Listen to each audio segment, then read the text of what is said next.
Oi gente, sou a Mari do Agiliza Lab e hoje eu vim gravar um vídeo para responder uma pergunta que sempre aparece nas caixinhas de perguntas e me mandam por direct do Agiliza, que é: qual a diferença entre uma furadeira e uma parafusadeira e qual eu tenho que ter?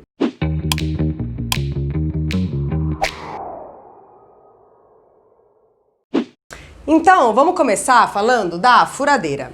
Eu ganhei essas duas máquinas da Bosch, então essa aqui é uma furadeira da Skil e aqui eu tenho uma parafusadeira da Bosch. E eu queria começar explicando as diferenças entre parafusadeira e furadeira.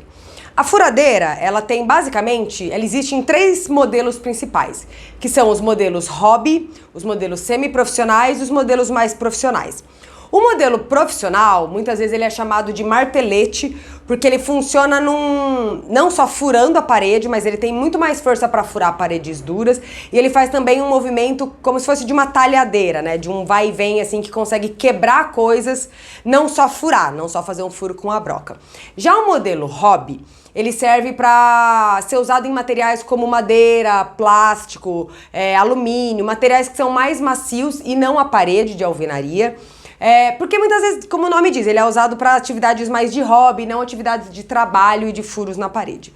Quando a gente tem uma furadeira para usar na parede, que é a semi-profissional, ela tem uma função, a diferença da hobby e da semi-profissional é que ela tem uma função chamada impacto, tá? E eu consigo selecionar essa função virando mexendo nessa chavinha aqui, ou muitas vezes é uma chavinha de rodar, ou pode ser de algum outro tipo, mas ela tem uma função impacto. Muita gente chama de função martelete também, mas martelete é mais chamado a máquina, tá? A função mesmo é impacto, tanto que essas furadeiras semiprofissionais são chamadas furadeiras de impacto.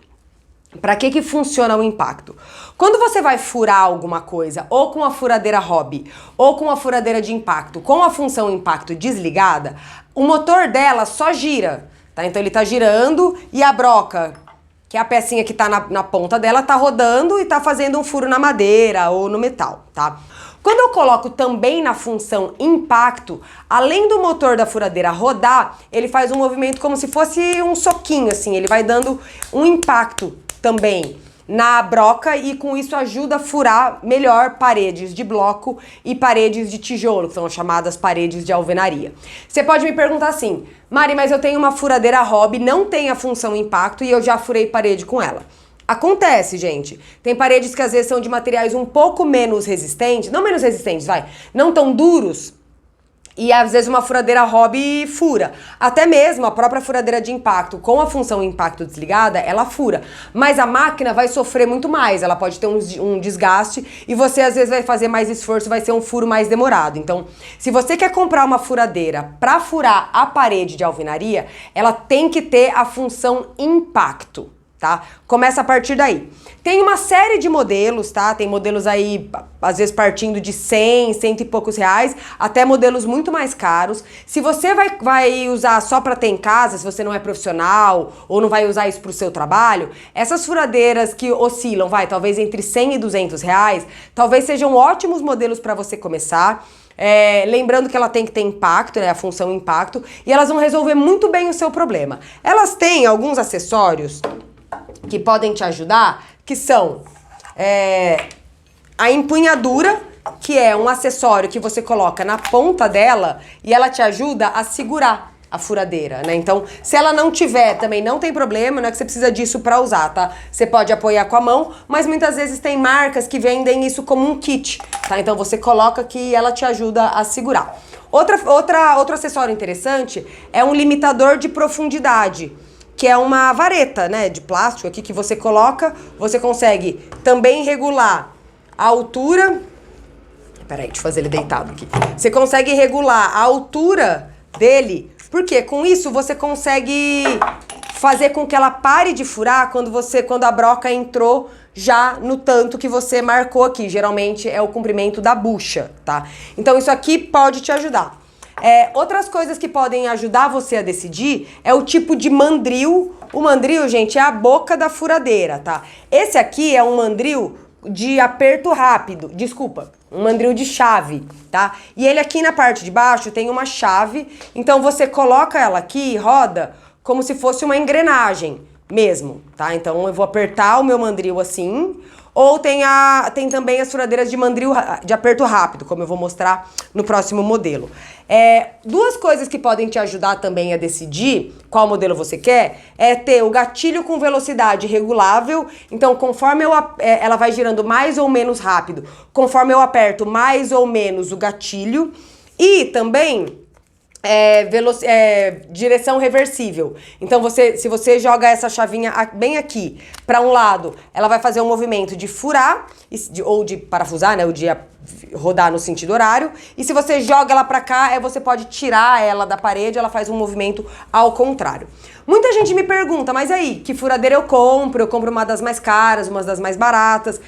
A recomendação que eu te dou é ver qual que vai ser o uso aí pra você, qual que vai ser a aplicação.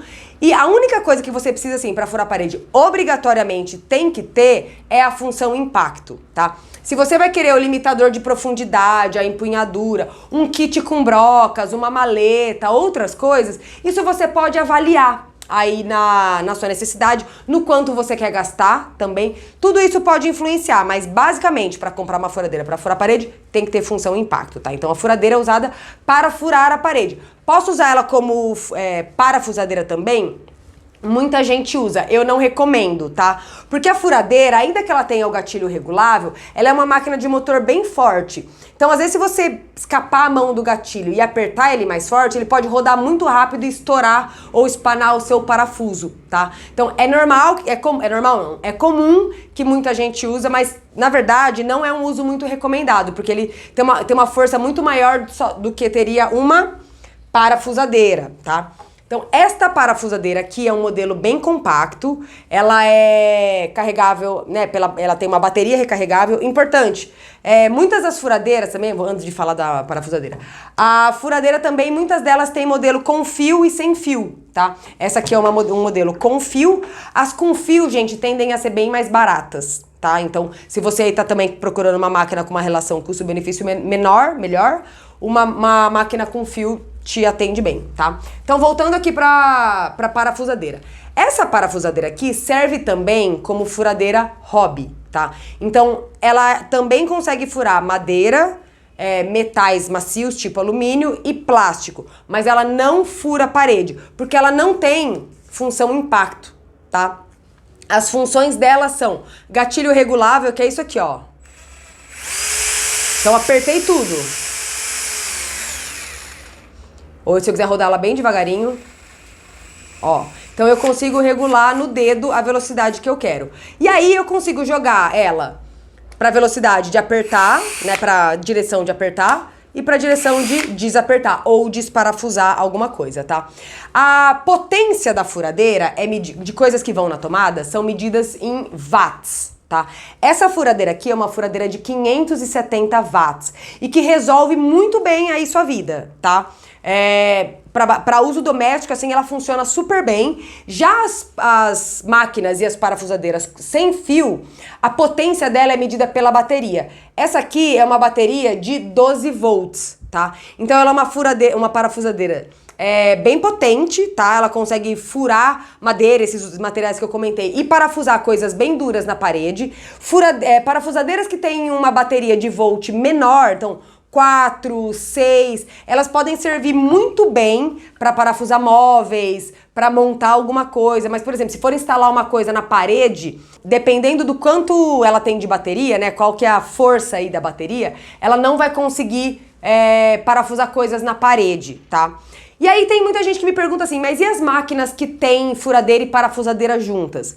Aqui, gente, eu faço uma ressalva. São máquinas ótimas, tá? Porque você consegue numa máquina só, sem fio, ter furadeira de impacto, furadeira sem impacto e parafusadeira. Só que elas tendem a ser bem mais caras, tá?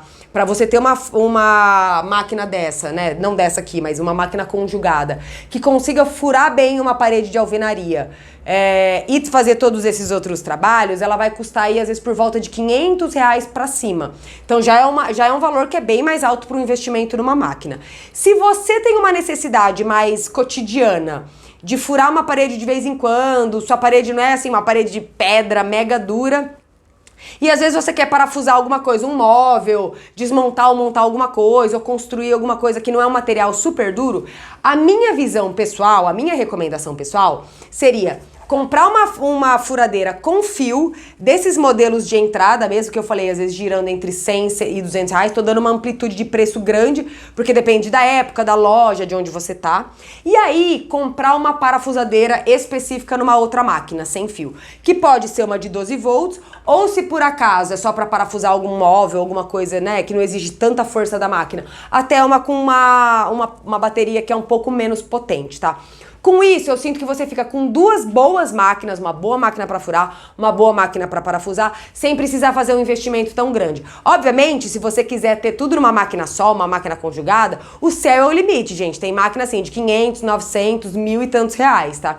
Mas se você tá procurando praticidade com economia, essa particularmente é a minha recomendação. Eu não falei do mandril da furadeira, né? O mandril da parafusadeira. É onde você coloca a broca e roda ele. Então, quando você roda, ó, ela trava aqui. E aí eu não tenho chave, né? Eu não preciso de chave. Se eu quiser abrir, eu só rodo ela e puxo a minha broca, tá? Com isso, gente, você consegue entender as funcionalidades da máquina e escolher a mais adequada para o seu caso. Se você só quer furar a parede para colocar quadro, prateleira, nada muito, assim, potente, uma furadeira de entrada 550, 570 watts resolve bem. Com fio, pode ser, e aí você escolhe se você quer. Geralmente é muito comum ter um mandril de chave nesses modelos, tá? Eu não vejo diferença, tá? Pra mim, um mandril de chave ou de aperto rápido não é uma coisa que me incomoda, que seria um critério pra mim de decisão. Tem gente que acha, eu particularmente não acho. Então você compraria uma furadeira dessa e aí uma parafusadeira, dependendo também, né, mais forte ou menos forte, do que você vai parafusar aí. Com isso você fica com duas boas máquinas pra conseguir instalar coisa na parede, montar e desmontar móvel, montar coisa o que você quiser. Então, se você tinha essa dúvida, deixa aí nos seus comentários. Se você também sabe de alguém, de alguma amiga aí que tá nessa dúvida aí, pô, compra furadeira, parafusadeira, tudo junto, manda pra ela, se inscreve aqui no canal e me deixa seu comentário. Me conta se foi legal esse vídeo, se te ajudou. Eu sou a Mari e ferramenta é sim coisa de mulher.